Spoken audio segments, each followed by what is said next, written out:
Korban mabuk kecubung di Banjarmasin, Kalimantan Selatan bertambah mencapai 47 orang.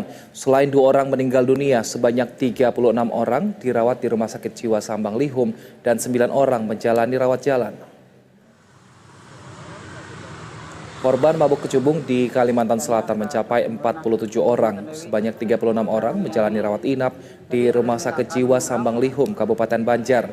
Sedangkan 9 orang menjalani rawat jalan. Sebelumnya ada 2 orang yang meninggal dunia akibat peristiwa ini. Seluruh pasien yang dibawa ke RSJ tersebut mengalami halusinasi hebat. Gejala yang dialami pasien bervariasi, mulai mengalami halusinasi sampai pada kondisi yang tidak bisa lagi berkomunikasi. Diperkirakan butuh waktu 2 minggu untuk bisa mengembalikan kesehatan mental para korban. Informasi dari dokter Firdaus kemarin itu 3 hari penanganan untuk fisik, kemudian 2 minggu untuk penanganan mentalnya. Artinya bisa komunikasi aktif, bisa normal berbicara dan lain sebagainya. Mungkin untuk per hari ini juga mungkin sudah bisa, tapi kira-kira belum 100%.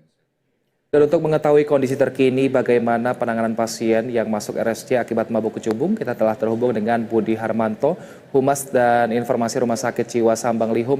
Selamat sore Pak Budi, hingga saat ini sudah ada berapa pasien yang terdata masuk Rumah Sakit Jiwa?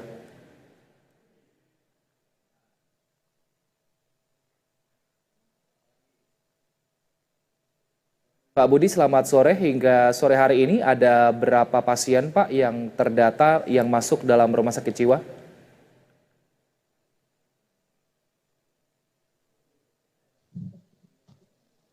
Halo, Assalamualaikum. Waalaikumsalam. Pak Budi, saat ini sudah berapa orang Pak yang dirawat di Rumah Sakit Jiwa akibat kejadian ini? Halo, halo. Iya Pak Budi, apakah Pak Budi mendengar suara kami Pak? Nggih, mohon maaf ini lagi di jalan ini. Siap Pak Budi, ada berapa orang saat ini yang dirawat di Rumah Sakit Jiwa Pak? Ya, mohon izin melaporkan per hari ini 40 pasien yang dirawat di Rumah Sakit Jiwa Sambang Lihum.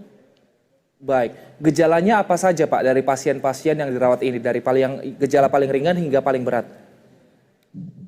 Mulai awal masuk ya memang variatif ya, gejalanya ada yang halusinasi, ada yang ngamuk, ada yang tidak sadarkan diri, tergantung pasien banyak tidaknya mengonsumsi barang tersebut gitu. Benarkah halusinasi ini diakibatkan oleh kecubung Pak? Atau mungkin ada indikasi lain? Menurut indikasi awal apa yang disampaikan dokter demikian. Mungkin ada beberapa pasien yang ada yang campuran obat, juga minum minuman keras gitu. Informasi awal demikian.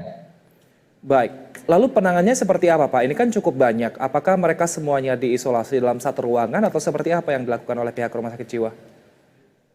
Karena Rumah Sakit Jiwa Sambang Lihum merujukan akhir dari beberapa rumah sakit umum, dan kita melakukan kalau yang masih belum bisa terkendali, mungkin masih ngamuk, yang teriak-teriak, ada beberapa yang masih diisolasi, dan juga ada beberapa yang perlu penanganan khusus gitu.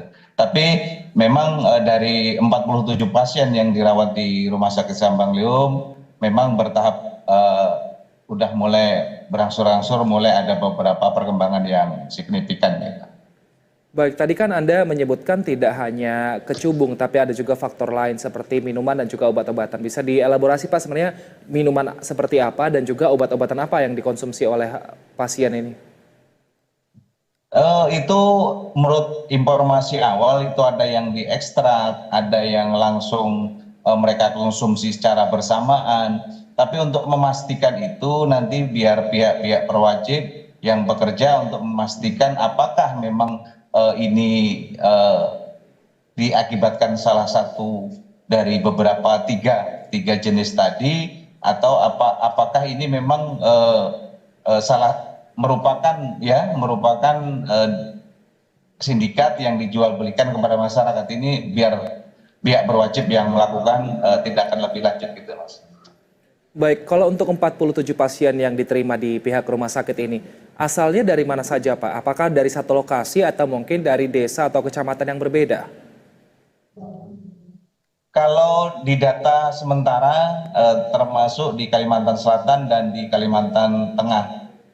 Kemudian di beberapa daerah yang ada di Kalimantan Selatan mungkin bisa saya sampaikan bahwasanya di Kabupaten Banjar itu ada 7, kemudian di Batola, Kabupaten Batola itu ada 6, Banjarbaru 3, kemudian yang di Kota Baru 1, terindikasi di daerah Hulu Sungai Selatan ya, Daha itu 1.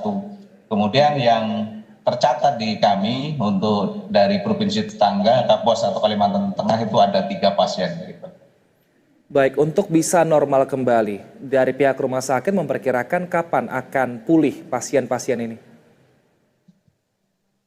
Minta doanya aja segera bisa diatasi. Tapi kalau mungkin ada beberapa pasien yang baru, memang tahapannya sesuai dengan prosedur yang disampaikan dokter. 3 hari ya pemasangan pemulihan fisik dan sekitar 2 minggu ya untuk pemulihan mentalnya. Mungkin itu bisa juga nanti kalau setelah 2 minggu itu bisa komunikasi dengan baik gitu. Baik, tapi kasus yang sama apakah pernah juga dialami dan juga apakah rumah sakit Anda juga pernah menerima pasien-pasien seperti ini, Pak?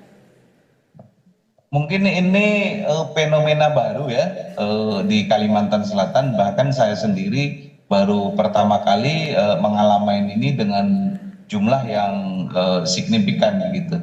Dan bahkan diinformasikan bahwa ada yang meninggal 2 orang. Mungkin baru pertama kali ini. Mungkin kalau 1-2 mungkin bisa segera ditangani. Kalau ini memang luar biasa bahwasanya pihak kami di Rumah Sakit Jiwa Sambang Lium pun juga keheranan, tapi berusaha semaksimal mungkin untuk pertolongan pertama kepada masyarakat yang terimbas terkait masalah kecubung gitu. Baik, terima kasih atas waktu dan juga informasinya. Humas dan Informasi RSC Sambang Lihum, Budi Harmanto telah bergabung bersama kami di Berita Satu Sore. Sehat selalu Pak Budi. Terima kasih. Mohon maaf ini kebetulan di jalan. Sukses selalu. Mohon maaf. Mudah-mudahan bisa segera teratasi fenomena yang terjadi di rumah sakit kami terkait masalah kecubung. Itu. Terima kasih. Siap, terima kasih Pak.